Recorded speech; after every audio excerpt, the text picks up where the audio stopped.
नमस्कार साथियों, हरियाणा की भारतीय जनता पार्टी सरकार ने और उसके HSSC यानी हेरा फेरी साठगांठ सर्विस कमीशन ने 20 लाख से अधिक हरियाणा के युवाओं के भविष्य की भ्रूण हत्या कर दी है। भारतीय जनता पार्टी की मनमर्जी की दुकान ने आज हरियाणा के 25,000 से अधिक लगे हुए ग्रुप हमारे डी के बच्चों की नौकरियों पर तलवार लटका दी, यानी अब उनकी नौकरी बर्खास्तगी की कगार पर है। और लाखों बच्चे जो CET के जंजाल में यानी कॉमन एक्सप्लॉयटेशन टेस्ट जो बन गया है उसके जंजाल में 2019 के बाद उलझा रखे हैं, उन 20 लाख से अधिक युवाओं के भविष्य का क्या होगा। याद करिए, ग्रुप C में 11 लाख से अधिक बच्चे, ग्रुप D में 13 लाख से अधिक बच्चे, इन सब को CET के अंदर फंसा रखा है। परंतु हुआ क्या, आज सुप्रीम कोर्ट ने सोशो इकोनॉमिक के 5 अंकों को सिरे से खारिज कर दिया। इससे पहले पंजाब और हरियाणा हाई कोर्ट की खंडपीठ ने 31 मई 2024 को इसे खारिज कर दिया था। अब उन बच्चों और नौकरियों का क्या होगा। 2 पहलू हैं, आइए देखिए। 2019 में भाजपा सरकार ने पंचायत सेक्रेटरी और अन्य पदों को ये कहकर वापस ले लिया कि अब common admission test, common entrance test CET होगा। 2019 से इन्हें उलझा रखा है। ये कहा था कि हर साल 2 बार CET होगा।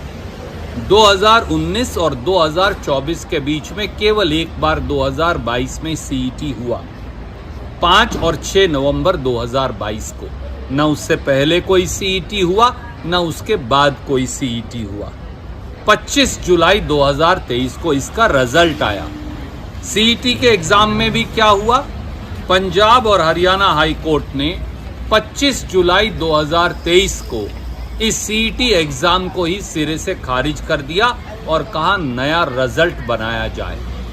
और उसके बाद 31 मई 2024 को पंजाब और हरियाणा हाई कोर्ट की खंडपीठ ने सोशो इकोनॉमिक मार्क्स को भी खारिज कर दिया। और आज सुप्रीम कोर्ट ने उन खारिज हुए सोशो इकोनॉमिक मार्क्स पर मोहर लगा दी। ये भर्ती रोको गैंग असली में खुद भाजपा सरकार है, क्योंकि ये बच्चों की भर्ती नहीं करना चाहती। अब इसका नतीजा क्या है, एक एक करके देखते हैं। ग्रुप D भर्ती, इसमें 13,657 पद हैं और 13.5 लाख बच्चों ने अप्लाई किया। CET एग्जाम की मेरिट के आधार पर चयन किया गया। सोशो इकोनॉमिक के 5 अंक जोड़े गए। 11,000 बच्चों ने नौकरी ज्वाइन कर ली और 2600 के करीब बच्चों ने अभी ज्वाइनिंग रिपोर्ट नहीं दी। अब सोशो इकोनॉमिक खारिज हो गए। स्वाभाविक तौर से अब ये नौकरियां जाने की कगार पर हैं, क्योंकि जब सोशो इकोनॉमिक खारिज हो गए तो पूरा CET का रिजल्ट, पूरा ग्रुप D की भर्ती का रिजल्ट भी खारिज हो जाएगा।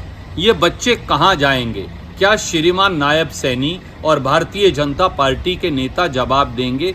दूसरा पहलू, ग्रुप C सब ग्रुप नंबर 1 और 2, इसमें टेक्निकल पोस्ट हैं, JEE ड्राफ्ट्समैन इत्यादि। 10,000 से अधिक युवाओं ने 2,000 पदों के लिए पेपर दिया। एक प्रिलिमिनरी एग्जाम था जिसमें CET था, जिसमें सोशो इकोनॉमिक के नंबर दिए गए, और एक क्वालिफाइड एग्जाम था। अब इन बच्चों की नौकरियों पर भी तलवार लटक गई, क्योंकि सोशो इकोनॉमिक खारिज हो गया, प्रिलिमिनरी एग्जाम ही खारिज हो गया। अब प्रिलिमिनरी एग्जाम खारिज हो गया तो नौकरी भी जाने की कगार पर खड़ी हो गई। तीसरा पहलू, ग्रुप 56 और 57, इसमें 12,000 पद थे। ग्रुप नंबर 56 में योग्यता ग्रेजुएशन और 57 में योग्यता 12वीं पास थी। इन ग्रुप्स का रिजल्ट भी सोशो इकोनॉमिक के 5 नंबर जोड़कर निकाला गया था। अब सोशो इकोनॉमिक के 5 नंबर भी खारिज हो गए, CET का एग्जाम भी खारिज हो गया। स्वाभाविक तौर से इन लाखों बच्चों की परीक्षा भी रद्द। ये बच्चे कहां जाएंगे। चौथा पहलू, TGT अध्यापक, इसमें 7,441 पद हैं। TGT का मामला हाईकोर्ट में पेंडिंग है, इसलिए HSSC ने 2 तरह का रिजल्ट निकाला।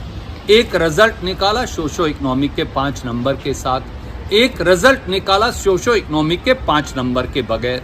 अब सोशो इकोनॉमिक भी खारिज कर दिया सुप्रीम कोर्ट ने, सीईटी हाई कोर्ट ने खारिज कर दिया, तो इनका रिजल्ट भी खारिज।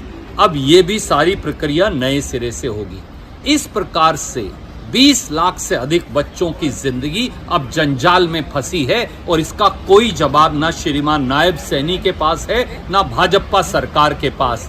मन मर्जी की जो भाजपा की दुकान है, इसने हरियाणा के 20 लाख से अधिक युवाओं की भ्रूण हत्या की और 2019 के बाद सब नौकरियां सिरे से खारिज हो गई।